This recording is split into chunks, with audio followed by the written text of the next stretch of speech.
will, even if you think that you will. I mean, the answer to it, the way how you reacted right now, is what triggers you to be in situations when it happens in real life. You have to go through and through with that. Will you really go to that extra mile, toil enough to make it work? Will you?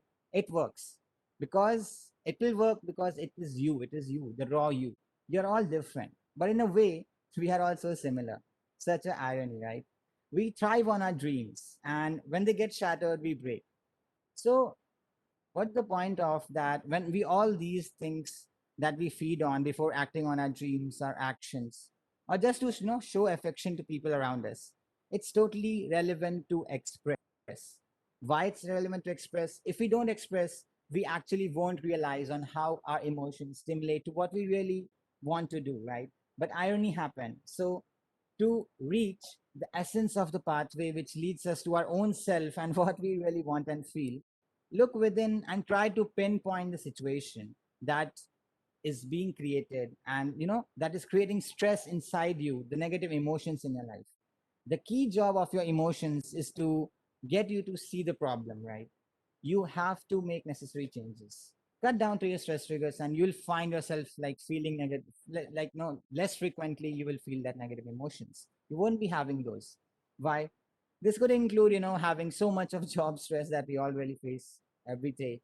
And I would like to say learning the practices of assertive communication, right? So that you don't just feel trampled by the people.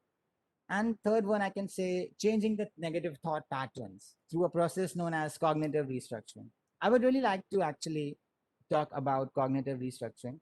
It is actually a group of therapeutic techniques, sorry for that, that help people notice and change their negative thinking patterns. How? When thought patterns become destructive and self defeating, it's a good idea to explore ways to interrupt and redirect them. That's what cognitive restructuring can do. We all every day go to our colleagues and ask them for a solution, or maybe someone's mail ID, or maybe asking for a party for no reason at all.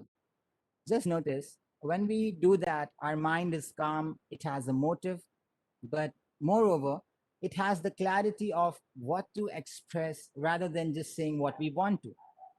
In reply, maybe the one we are asking the party from, he or she will send Domino's or any sweet, being clear where his or her intention lies. So, when in these simple scenarios, we don't panic or convey or become, awkward and give that vibe. Why to do it when the situation is not in your control?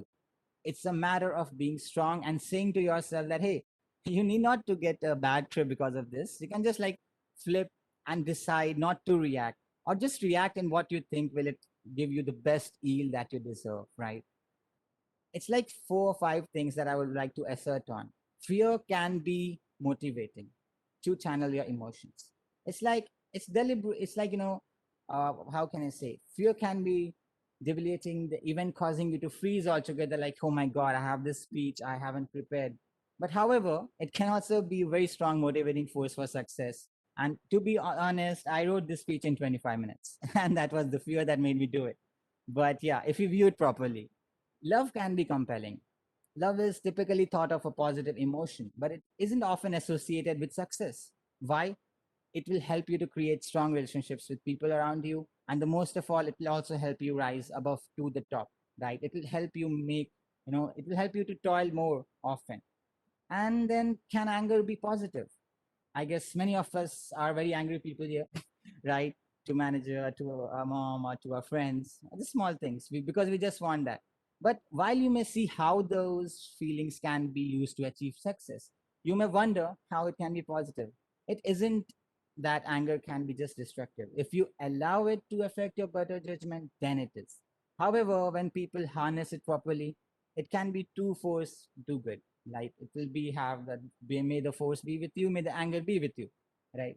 And the fifth one, the fourth one, it's joy livens up life. Man, we all are here after this office hours and we are feeling happy for something right now, or someone is feeling boring. But it's just like if you're happy, you've probably heard you're saying like follow your bliss. This applies to both your professional and your personal life. It can yield fruit in each area. While it must be like a grain of salt that you want to continue, be responsible in your own choices, chasing your life passion in a great road and the great pathway that you're going to take. And before concluding, actually, ponder about the moments like while you're facing a coding deadline or about to go to a manager to get a good one because maybe you made a mistake or maybe you did not or you did not reply on time, right?